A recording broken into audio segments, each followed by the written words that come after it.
সবাই যেন চলে আসি জাহাঙ্গীরনগরকে ভিসির বাসভবনের দিকে। আমাদের প্রাণ শঙ্কিত প্রক্টর কিংবা কোনো টিচার কেউ কোনো সহযোগিতা এগিয়ে আসেনি।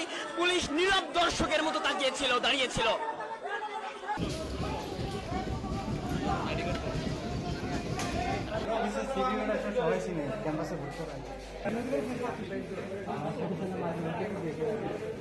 চাবি ছিল, চাবি হচ্ছে জাহিদ হচ্ছে অনেক ভয় পায়।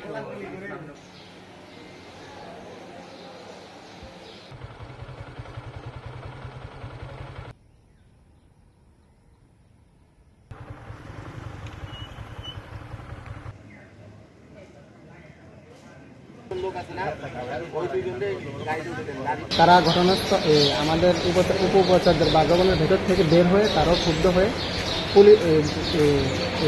ফায়ার ছোড়াগুলি ছুড়ে টিয়ারশেল গ্যাস ছুড়ে তারা একদম লাঠি সোটা নিয়ে অস্ত্র নিয়ে নামদা সহ বিভিন্ন অস্ত্র, তারপরে তাদের কাছে গান ছিল, এগুলো নিয়ে যখন আসছিল তখন আমরা ইনফর্ম করেছি। আমরা ভিতরেই বসেছিলাম, তো ওনারা বলছে যে আমরা যথেষ্ট সেফ আছি, বাট একটা টাইমে হলো যে পরিস্থিতিটা এমন হয়ে গেছে যে আপনার সিচুয়েশন একদম আন্ডার কন্ট্রোল হয়ে গেছে। অ্যান্ড তখনই হলো যে বাইরে থেকে হামলাদারি হয়েছে আমাদের উপরে, প্রায় গণহত্যা টাইপের মতো আক্রমণ চালায়।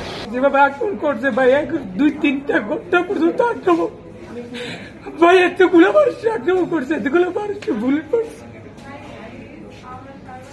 এমনকি মেডিকেল চত্বরে যেখানে আশ্রয় নিচ্ছি সেখানে পর্যন্ত ডাবার বুলেটের গন্ধে একটা মানুষ বেরোতে পারে না। প্রত্যেকটা মেডিকেলের প্রত্যেকটা রুম আটকে দিয়েছে, প্রত্যেকটা তালা আটকে দিয়েছে, মানুষগুলো বেরোতে পারতেছে না। এমন ভয়ঙ্কর পরিস্থিতি আগ্রহ 60 জনের মতো আমরা পেয়েছি গত রাত থেকে, 8:30টার পর থেকে পেয়েছি। এর মধ্যে প্রায় গুলিবিদ্ধ প্রায় 30 জনের মতো আমরা প্রায় গুলিবিদ্ধ পেয়েছি। এর মধ্যে খুবই খারাপ অবস্থা ছিল প্রায় 7-8 জনের।